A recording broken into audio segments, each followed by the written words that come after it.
Pak Muslimin, Master Kesehatan Masyarakat, ya, lulusan Universitas Diponegoro, Semarang.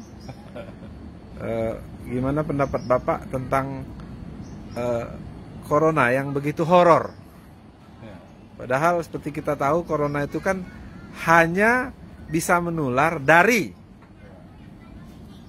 droplet. Artinya dari bersin, percikan air ludah. Bersin dan percikan air ludah. Gimana? Coba Bapak jelaskan dari sudut kesehatan, karena Bapak itu master di kesehatan masyarakat. Apa MKM ya Pak ya? MKes ya. Jadi kita harus mengedukasi masyarakat bahwa virus corona itu sebetulnya tidak berbahaya. Yang berbahaya itu penyebarannya, karena sangat cepat dan masif tadi. Kalau virus coronanya itu lemah, satu, dia tidak tahan oleh panas.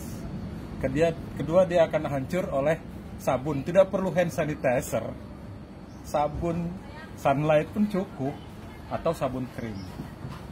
Jadi corona itu tidak berbahaya selama dia tidak masuk dalam saluran pernapasan kita.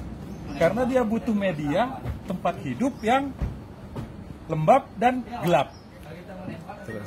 Terus kenapa setiap orang yang kena corona kesannya harus mati gitu loh? Nah, ini kesalahan lagi pemberitaan. Media mendramatisir bahwa kesannya kalau kena corona orang itu satu aib, saya bilang tadi. Kedua, kayaknya akan mati. Padahal corona itu kalau kena ada namanya masa inkubasi yang 14 hari. Masa inkubasi itu adalah waktu terkontak pertama sampai menimbulkan gejala. Pada minggu pertama, dia akan menimbulkan demam, batuk, atau sesak napas. Tapi pada minggu kedua, itu tubuh mengeluarkan imun, kekebalan. Karena tubuh manusia diciptakan sedemikian rupa sama Tuhan. Dia mengeluarkan kekebalan, ke-8, ke-9, ke-10 itu mulai sembuh total, ke-14. Sehingga nggak ada yang perlu ditakutkan. Corona ini virus yang biasa, nggak beda sama virus flu. Kalau dia didramatisir ya jadi menakutkan. Yang rentan terhadap virus corona ada 3. Pertama, usia lanjut, lansia, 70 ke atas. Jadi yang di rumah saja itu lansia ya? Ya. Dan bukan anak sekolah atau pegawai negeri TNI Polri, bukan? Yang kedua, balita, ya. Bayi di bawah 5 tahun. Itu sama sebabnya kenapa? Daya tahan tubuhnya masih lemah, masih labil, belum stabil. Lansia gitu juga, daya tahan tubuhnya yang lemah.